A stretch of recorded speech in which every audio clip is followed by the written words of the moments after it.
All right, I want to thank everyone for joining us this morning or this afternoon, depending on where you are. My name is Andrew Saudarelli. I'm one of the technical support specialists here at Autodesk for Nastran, Nastran In-CAD, and Simulation Mechanical. And joining me today is Mitch Muncy, the product manager for the Nastran product line. And we're going to be talking a little bit about what's new in Nastran In-CAD 2016. So just to go over a little bit about the Nastran In-CAD IQ webinar series. We do this on a monthly basis. It's hosted by the Nastran In-CAD support team as well as some of the sales folks. We usually do about 20 minutes discussion about different features, functionality, new features in this case, or maybe workflows for different industries. So most recently, Dean Rose and Marwan Azam did a webinar on buckling verification. We've also got a couple upcoming ones on the basics of modal analysis, as well as performing a weldment analysis in Nastran In-CAD. You can sign up on the forums, or we also have some direct emails going out, and as always, we post these on the Autodesk Sim360 YouTube channel. So what's new? Obviously, we're talking about today about the Nastran In-CAD SAP release, the Subscription Advantage Pack. So that launched in September. So it's been out about 2 weeks now. It's only available to those customers on subscription, which hopefully should be everyone. And a little bit older in the news, we've got some self-paced training on the Autodesk Knowledge Network landing page for Nastran In-CAD. We've got some updated essential skills videos, and because In-CAD does sit within Inventor, there was a update 2 launched for Inventor 2016 this summer. So at this point, I'm going to turn it over to Mitch Muncy, and he'll talk a little bit about what's new in Nastran In-CAD 2016 SAP. All right, great. Thanks, Andrew. And while I'm in the process of sharing my screen, I'll tell a quick story. Andrew's actually the center of attention in one of my favorite launch stories. We had I've done quite a few of these things in the past. I've, previous life as well as now at Autodesk, and you always have that same scary feeling when you go to bed at night. Make sure that everything works okay. And so first thing in the morning, I pull my phone out and start looking at the emails that came in. There was a bunch of them. And the first one was a forum post that one of the customers had put out there that said, "Hey, I got this new release. What is it?" And Andrew immediately followed up with, "Hey, here's the new features, and here's the ones that were Idea Station posts and everything that was like that." And so the next bunch of emails that I got right after it were all Idea Station requests, and I think it's great to show the community involvement as far as the features that we're adding, the forum posts that we get, and the great help that Andrew's provided. So appreciate it, Andrew. The goal today is I'm going to run through some of the new features that we've got, and then what I'll do is I've got a little bit of a demonstration I can show, some of them active inside of Inventor. So let's start with one of the big requests was bin surfacing. And the reasons for this are pretty obvious. It's a very powerful analysis technique. Last year at AU, I did an intro course on meshing, and one of the key components of that was talking about idealizing your structure. And one way of doing it for thin-walled structures is using a mid-surface technique to go from a very thin-walled solid mesh, which can generate a large number of elements, to a reasonable thin wall mesh with shell elements. And there's one of the easiest advantages there is with the runtime. So for small models, this can be 5 times faster, but it improves the bigger and bigger you get. And the other aspect to it is the quality of the results that you get as well. So if you look at the solid mesh in the bottom left-hand corner there, you'll see that we've only got one element through the thickness, and so we're not going to really accurately capture that bending stiffness. And so we want to be able to have more elements through there to get some high-quality results.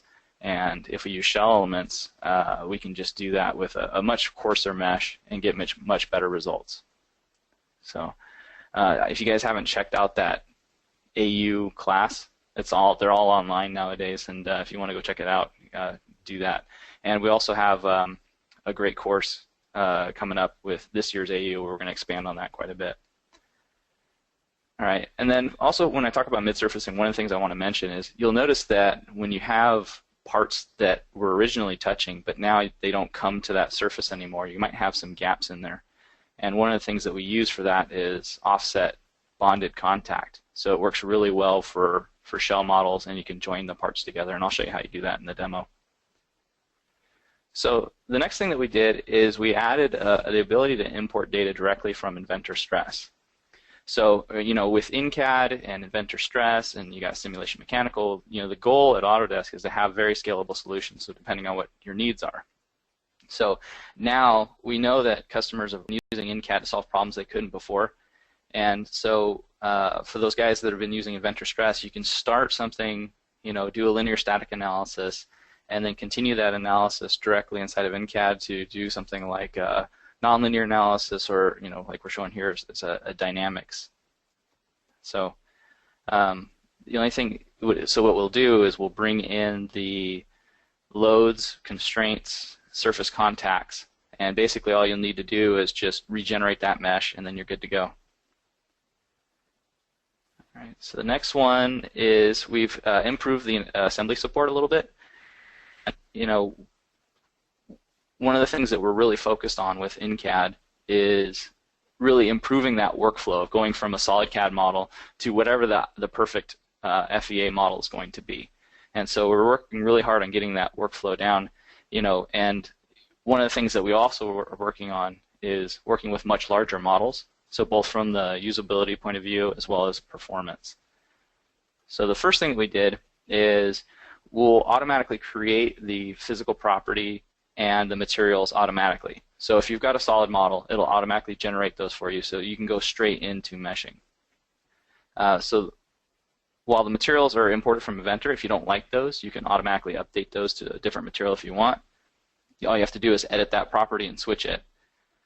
Also, if you don't want to use solid elements, just like we were talking about today with mid-surfacing, you don't have to. You can just idealize that structure.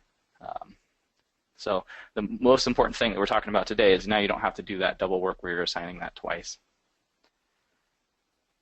All right, we also have now support for Inventor representations that are separate from what you have in Inventor. So, for instance, you can have a representation that you set up. It's actually set up in Inventor, but when you go into In-CAD, it could be a much smaller model, and then when you exit back out, it goes back into the full CAD model. And we've got it supported for design view, so that's just hiding and displaying parts. They're still loaded in the model. If you hit mesh, they'd show up.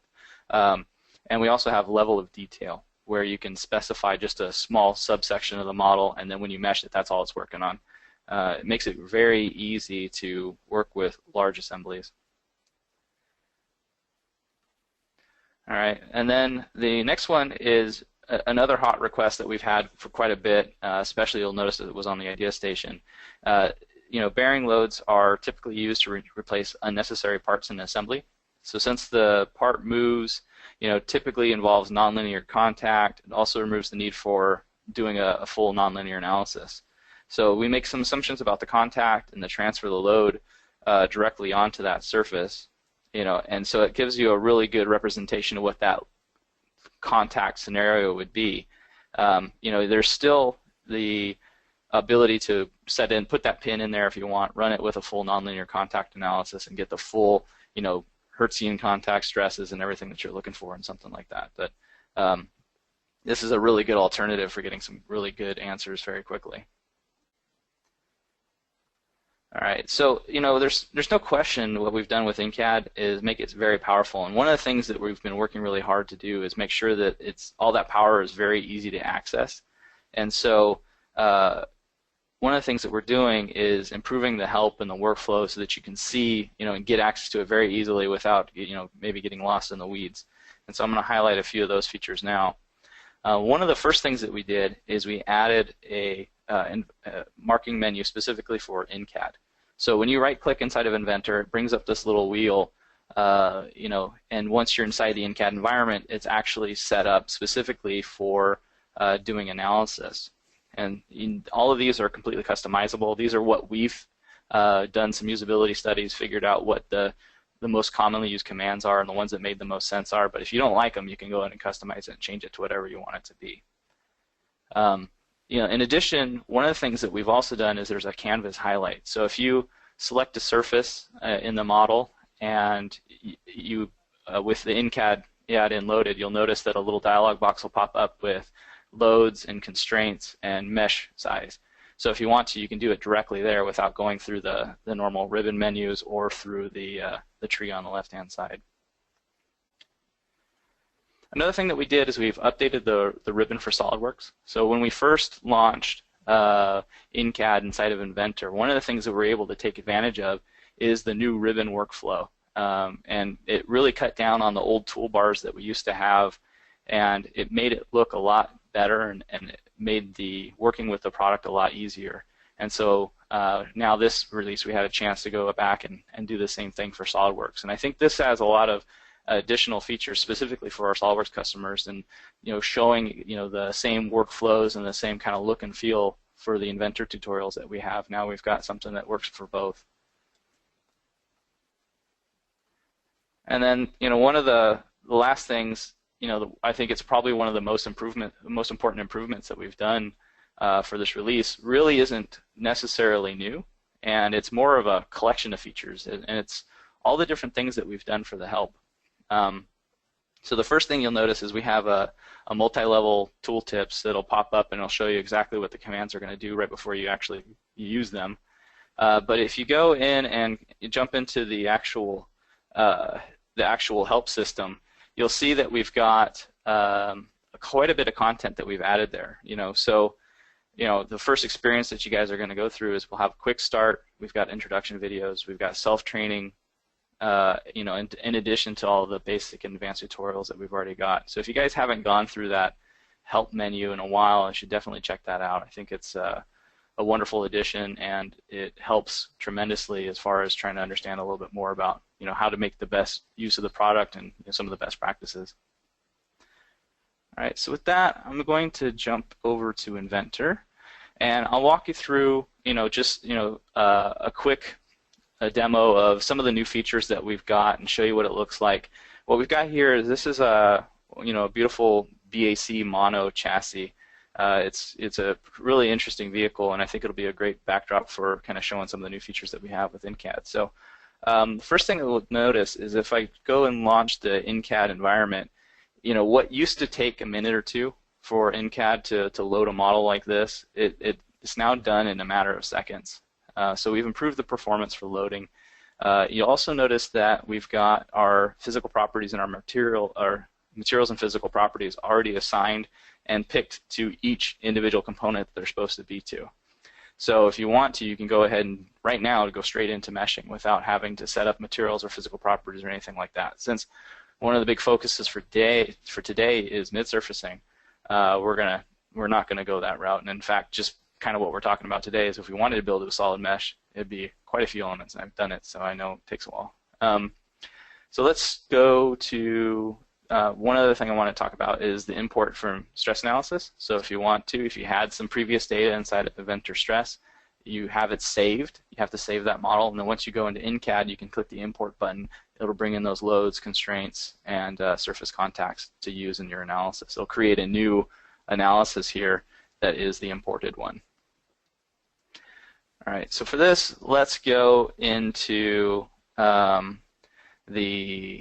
before I do that, let's do this. I want to show you, kind of what the bearing load looks like. So if I go and create a new load, we can pick this surface here. And one of the things you'll notice is as I start typing these values in, it used to pop up and show you that in the picture. And what we've done is we've noticed for really large models where we've got a large number of entities that we're selecting, we don't want to always have it update. So what we did is we added a little button down here so that you can turn it off and on, so it'll either update or it won't. And that way, if you're applying a load to 1,000 surfaces, it won't interactively change those load arrows as you start typing. But if you're working with smaller models, you can change this, as you'd like, and you can work with it and have it update. And if you want to, you can disable that if you want. The other thing that we've done is we've changed the default load density. So, for models, you might notice that there's only 1 or 2 arrows as opposed to the 20 or 30. And again, this is something that helps with those really large models and the performance of displaying that. And if you want to, you can always adjust those densities. All right, so I'm going to cancel out of here. The next thing that I want to do is let's show off some of the abilities to do work on a much smaller model here. So if I go to the analysis type, you'll notice now there's this new tab for model state. So we can select the design view. Again, this is just for hiding or displaying parts. So it'll still be loaded in memory. In-CAD will still respect that it exists in there. So if you went and generate a mesh, it would be there. We also have level of detail. So if you want to work on just a smaller section or something in specific, you can analyze these different components one at a time.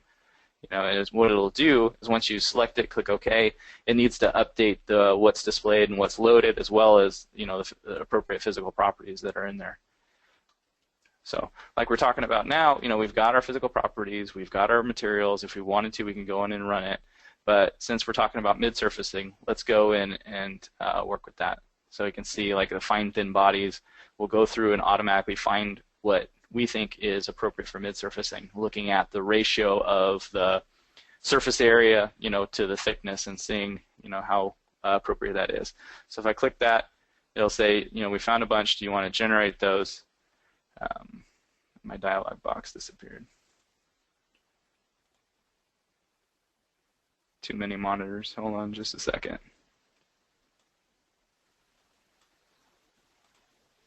There we go. Here we go.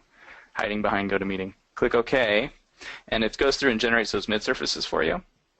And then the first thing you'll notice is that it creates the physical properties, and each of those physical properties have the appropriate thickness. And we also have a new mid-surfaces node on the tree. So if you want to go through and highlight those mid-surfaces that were created, if you want to, you can also right-click and delete it. If you delete it, it brings back the solid geometry, and you can work with it just like you would have before. And then the next part here is you'll notice that we've got a couple of parts that were a little small. So the ratio of the surface area to the thickness wasn't higher than that fine thin bodies formula wanted. But if you want to go ahead and mid-surface it anyway, you know better.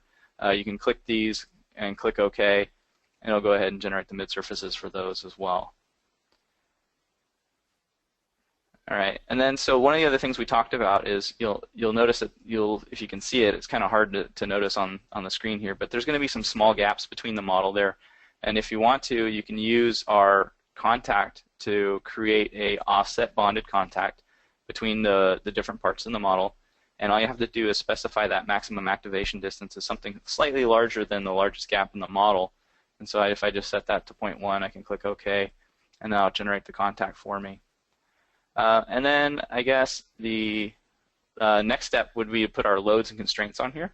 So if I want to put a constraint, I'll just say, let's fix those. We'll grab all the bottom surfaces here, or bottom edges here. We'll say that those are fixed. And then we can put a load right up here. Let's do this way. We'll put a force in the Z direction, let's say 1,000 pounds. And I click OK, it shows up there. All right, and then before we run it, the last step is to mesh. One of the things we also did is if you click the Run button, it will generate the mesh using the default settings and then run it. So you don't have to, if you forgot to do that for whatever reason, it'll do it automatically. But since, we've got a nice shell model here, I'm actually going to cut the mesh size down a little bit. We'll use a mesh size of 0.5. Now, when you're using shells, we get very good results for linear or parabolic. It's not like TETs where you always want to use a parabolic TET element. But for these, we'll switch this to linear, and it'll give us still very good results, and it'll also run a little bit quicker. So it's going to go through and generate that mesh for us. It does it very quickly because it's just a handful of shell elements. We've got our contact, material loads, and constraints. So we can go ahead and run this. So it's going to go through and generate the results for this. And since we used shell elements, it solves in about 5-10 seconds, as opposed to when I did this with solid elements, it took about 5 to 10 times longer. And what brings up a really good point is one of the things that we're looking for here when we're doing shell modeling is the trade-off between the amount of time that it takes us to set the model up and the amount of time that we're going to have to spend dealing with the post-processing and all the run times and everything else. So mid-surfacing is one of those things that is as long as it's very easy to set up, like this one was, it makes a lot of sense for these types of structures. So you get better results, you get results faster, and it might not take as long. For like, let's say this one was 10 seconds and 5 times longer is 50 seconds. It might not make a big difference when you're running a simple linear static analysis, but if you go to run it like a nonlinear analysis or advanced dynamics or something like that, that's when it really starts making a pretty big difference on the amount of runtime and also the results that you have to deal with. So just firing up some animations for you guys, but that's a real quick intro and one simple model on all the new features that we've got. So I think that's it for me. I think we'll jump into some Q&A if you guys have any questions. Yeah, we'll open it up to folks if they want to ask anything through the question bar on the right-hand side of a GoToWebinar, and we can answer those live for you. Mitch did bring up a really good point too about the idea station. If you do have any feature requests or enhancements that you're looking for, definitely recommend posting them there because it gives you the opportunity to not only allow other users to provide feedback on that, it also allows Mitch and some of the developers to actually add comments in there and interact with you a little bit more than just shooting off an email to maybe support. By posting on the idea station, you get that interaction, which is really nice.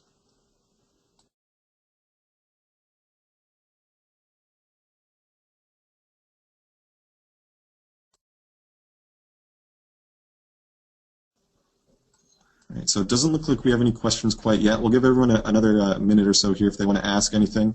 Now's your chance. All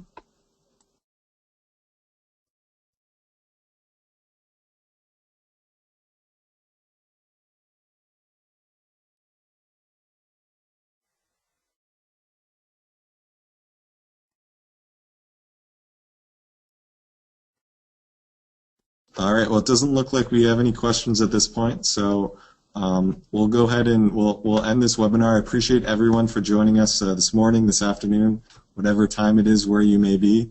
If you do have any questions, about Nastran In-CAD 2016 SAP, feel free to post on the Nastran In-CAD forums. One of us on the support team will be glad to take a look at whatever you have there. And as always, we'll be posting this video to YouTube within the next couple days if you want to review it. Thanks a lot and take care, everyone.